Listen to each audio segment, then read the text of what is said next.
السلام عليكم ورحمة الله وبركاته. ازيكم يا حبايبي، عاملين ايه؟ يا رب تكونوا بخير. اللهم بلغنا رمضان ونحن في افضل حال.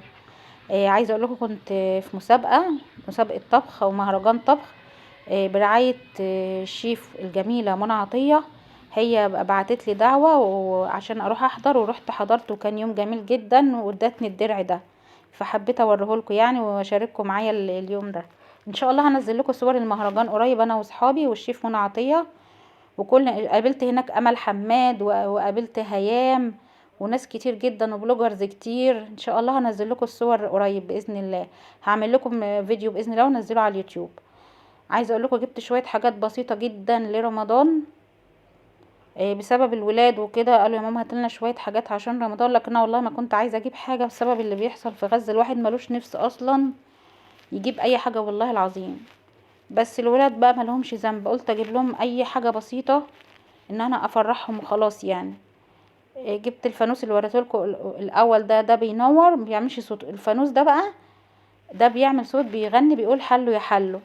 ده كبير كده وجميل، بيغني بيقول حلو يا حلو، بس انا قفلت الصوت عشان ممكن يجيلي كوبي رايت على الفيديو. لو في اغنيه في الفيديو ممكن يجيلي كوبي رايت عليها، فمضطره اقفل الصوت. بصراحه هو بيغني حلو يا حلو يعني، بدوس عليه كده من جوه بيغني حلو يا حلو، ما بينورش. اللي وريتهولكوا الاول هو اللي بينور.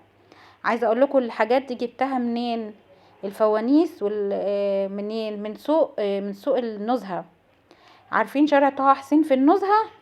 منزل زينة رمضان جميلة، اشكال وانواع وحاجات جميلة وحاجات فخمة وحاجات كتير جدا. الفانوس على كل شكل ولون والزينة. وان شاء الله هوريكم مفرش السفرة، نسيت اصوره لكم. جبت مفرش سفرة برضو عشان رمضان جميل، هوريه لكم. اللهم بلغنا رمضان ونحن في افضل حال ان شاء الله. عايزه اقول لكم ايه بقى، النزهه دي فيها حاجات جميله جدا والحاجات سعرها كويس. الفوانيس دي 100,000 نوع من الفوانيس، المفارش والحاجات والزينه بتاعه رمضان كتيره جدا. ده مش غير حاجات بسيطه جدا، ماليش نفس اصلا اجيب حاجه.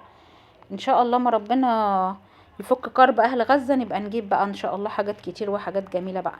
جبت دي برضو مكتوب عليها رمضان كريم، مش عارفه الكتابه مش قلبها ليه في الفيديو بصراحه، هي مكتوب عليها رمضان كريم وعليها الحاجات الجميله دي.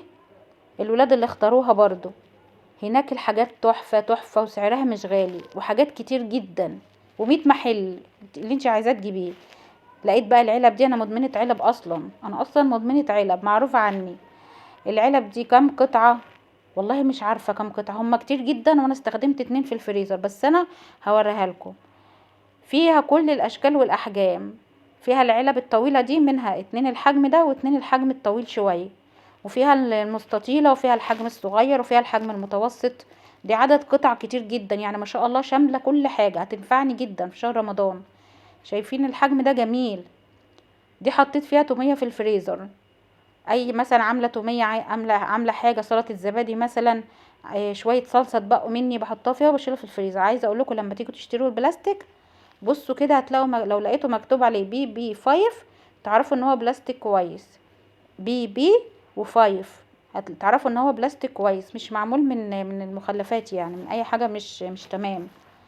انا بحب اشتري بلاستيك نضيف. ده طقم العلب ده كان ب200. المستطيل ده هخلي فيه سردين ان شاء الله. في منها الاتنين مستطيل، واللي هي الطويله دي اللي وريتها لكم الاول 4 علب من اللي هي الطويله دي. استخدمت واحده حطيت فيها زبده في الفريزر، لما قطعت معاكم زبده فرن حطيت فيها زبده في الفريزر يعني، اول ما جت استعملتها على طول. بس دي بقى حطيت فيها جبنه قريش.